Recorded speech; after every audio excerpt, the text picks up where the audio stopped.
Voilà une question très longue. Alors j'ai rajouté un petit peu pour le plaisir, vous allez dire où est-ce que je trouve du plaisir à ça, mais c'est quand même pour que ça soit complet. Parfois on vous demande donc comment trouver cette matrice m puissance n qui a l'air comme ça très complexe. Eh bien ça vient vraiment directement de ce qu'on vient de faire à la question précédente, la puissance de m. C'était p fois delta n, hein, ici en haut, fois p moins 1. Delta est une matrice diagonale. Eh bien, il faut savoir, ça se montre par récurrence simple, que le delta puissance n, c'est la matrice dont les diagonales sont les puissances de delta. Ça veut dire que vous avez cas particulier 1 puissance n qui donnera un 1 ici. Donc la matrice là, c'est delta puissance n. Je multiplie ensuite à gauche par p, j'obtiens ceci. Et après, je multiplie à droite par p moins 1. Et vous voyez que j'obtiens, avec un peu de patience, la matrice m puissance n. Voilà. Alors, la question commence juste après. On veut Rn et Cn, donc on veut Un. Et on sait que Un, c'est m puissance n fois U0, d'où le lien avec la matrice qu'on nous donne. On va donc nous calculer Mn fois 90-30, qui est U0.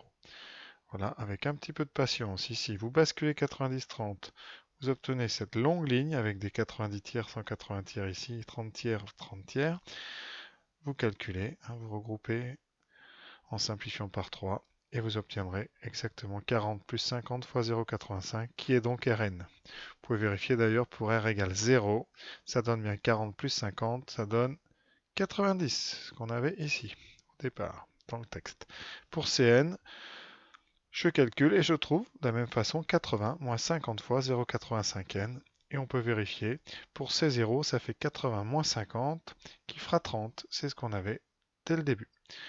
Voilà, est-ce que la question est finie? Déterminer l'expression Cn en fonction de n. Voilà, on a fait les deux. Maintenant, on attaque la partie sur les limites. Alors, donc la seule chose importante à dire, c'est que 0,85 est en valeur absolue plus petit que 1. Vous êtes donc face à la limite d'une suite géométrique de raison inférieure, enfin, entre moins 1 et 1. C'est donc 0 la limite. Donc la limite de Rn, ça sera le terme constant, c'est 40, et Cn, ça sera 80. Donc qu'est-ce qu'on peut en déduire? Dans cet exercice, c'est que la population rurale va tendre avec le temps vers 40 millions et citadine, évidemment, c'est le complémentaire, va tendre avec le temps vers 80 millions. Voilà. Alors, en 6a, on admet que Rn est décroissante. On peut quand même l'expliquer, hein. Pourquoi est-ce que Rn serait décroissante? Tout simplement parce que eh bien, 0,85 est entre 0 et 1. D'accord? Et on sait que quand on met un nombre entre 0 et 1 à la puissance n, cela décroît. D'accord? Ensuite, on multiplie par 50, ça reste décroissant. Vous ajoutez une constante, donc Rn est décroissante. Pour Cn, même phénomène. 0,85 est décroissant. On multiplie par moins 50, donc là, ça devient croissant. Conclusion, Cn sera croissant. Voilà. Voilà, donc on veut faire un algorithme, on veut le compléter pour qu'il affiche donc le nombre d'années au bout duquel la population urbaine dépasse rurale. Donc urbaine dépasse rurale, ça veut dire que quand vous avez une boucle tant que, il faut faire ça tant que rural n'a pas encore été dépassé. Donc il faut faire une boucle tant que R est inférieur ou égal à C déjà. Alors comme ça, la boucle s'arrête quand R est strictement plus petit que C, c'est-à-dire quand C est strictement plus grand que R. Pour N, c'est toujours le compteur, donc ici, à chaque fois que vous faites une boucle, N va gagner 1, donc ça fera N pour la valeur N plus 1. R, ça calcule la population rurale, donc vous reconnaissez, 50 fois 0,85 puissance n plus 40, c'est ce qu'on donnait en Rn. Et le traitement C, eh bien, donc la dernière ligne, pardon, les trois petits points, c'est l'expression de C. Donc vous aurez moins 50 fois 0,85 n plus 80.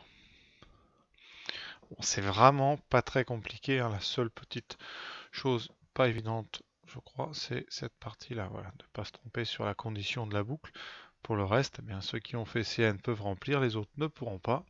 Alors, même si vous n'avez pas fait CN et que vous savez qu'ici c'est CN km, dites-le en français. Dites ici, je mets la formule de CN.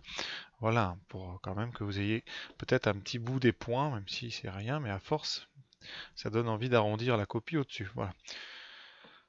Donc il n'y a pas à justifier, vous avez juste à faire ça, on ne demande même pas de le faire tourner. Voilà.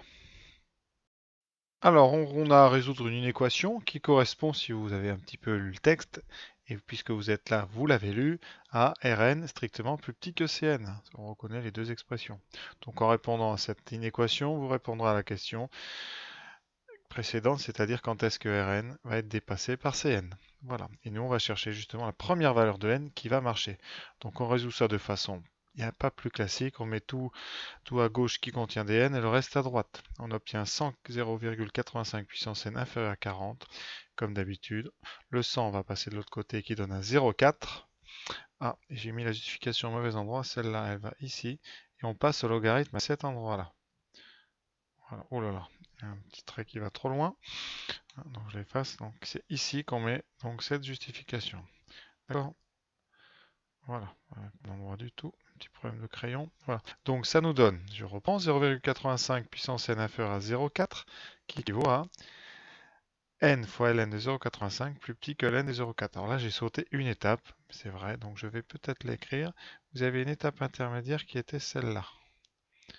Voilà, puisque j'ai été passé au logarithme des deux côtés, ça avait conservé le sens des inégalités puisque la fonction logarithme est croissante. Et vous savez que les puissances, comme ça, peuvent sortir du logarithme. Voilà.